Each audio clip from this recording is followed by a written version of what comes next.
Here I am in my Rudy, and I'm thinking, what would the world be without a Governor Hochul?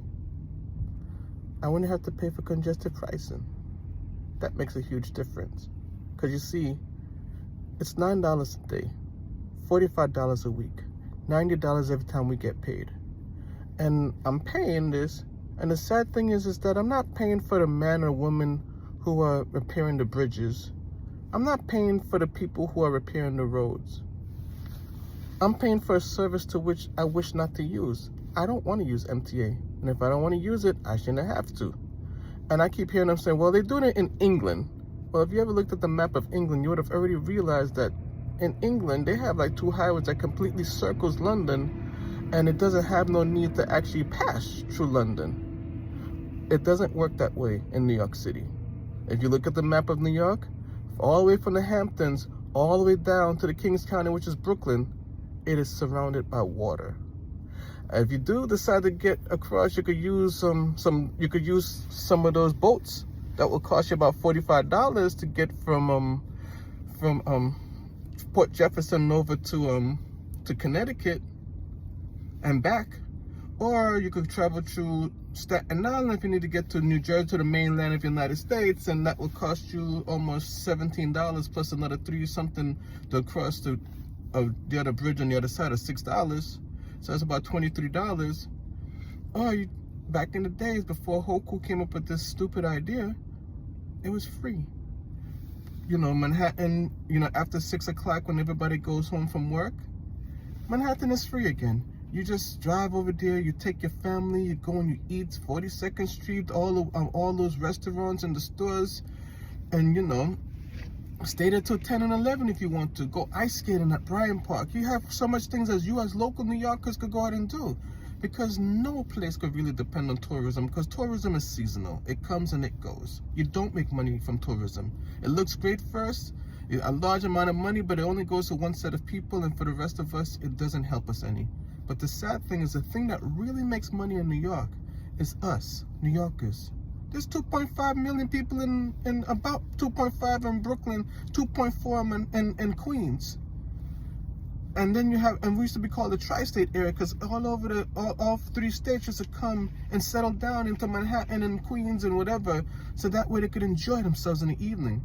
Now you want to charge an additional $9 for providing no service for environmental.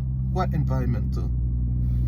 Y'all didn't even study the automobiles, because y'all put so many rules on the cars that now you got like lithium and all type of weird thing inside of the vehicle to make it drive.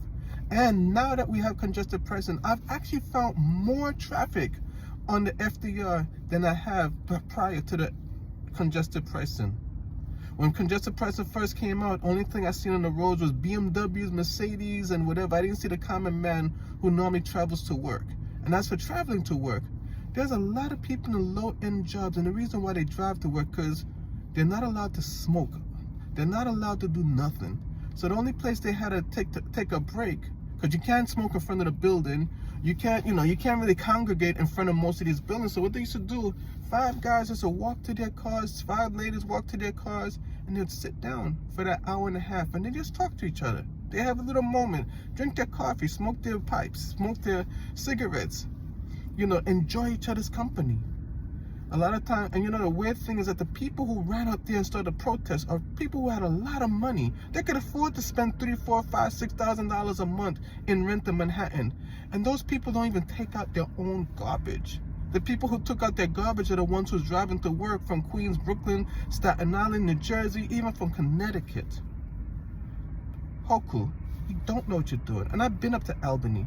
Albany is by far more poorer than New York City. And you can't even get jobs up there for people.